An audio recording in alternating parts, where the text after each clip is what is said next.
Headlines tonight, a mysterious outbreak of hepatitis in children is on the rise, and that includes here in our state. Yeah, so 2 weeks ago, we knew about 9 cases. Now there's more than 100, including at least one right here in Washington. And Fox 13's Jennifer Dowling has more on what you need to know tonight.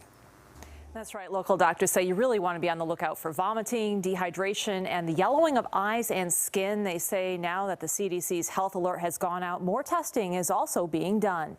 The symptoms with a significant infection with hepatitis usually to do with the belly. Pediatric infectious disease physician Frank Bell says it's understandable that parents would be concerned about the CDC's investigation of 109 hepatitis cases of unknown origin in children across the country. In the last 2 weeks, we've been communicating with our public health colleagues. Notice first in Alabama, the CDC just announced the expansion of that investigation to include at least one case in Washington. We are doing more testing. Local doctors say they're now on the lookout for adenovirus, which the CDC says was present in the cases in Alabama and some of the other hepatitis cases under investigation. With adenovirus infections, these children seem to be developing vomiting and diarrhea. Dr. Valentino says the adenovirus is very common, but the CDC's investigation is focusing on whether something has changed. Just seems like an exaggerated response that's going on with this strain. Dr. Jay Butler with the CDC says the cases in Alabama were identified between October 2021 and February 2022. We've received a number of reports of similar illnesses from healthcare providers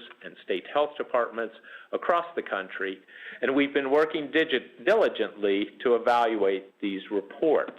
The CDC wouldn't say how many cases were under investigation here in Washington, but the Washington State Department of Health spokesperson Teresa McCallan told me they were aware of the situation and are actively investigating. When someone develops liver disease that is causing failure, we get more worried in those instances when children develop yellow eyes.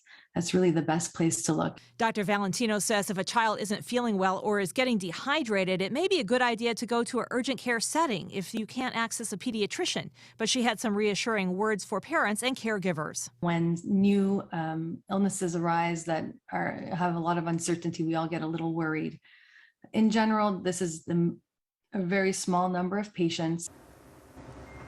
And Dr. Valentino says if your child does display some of the worrying symptoms, seeking advice from a pediatrician is important earlier rather than later. Back to you.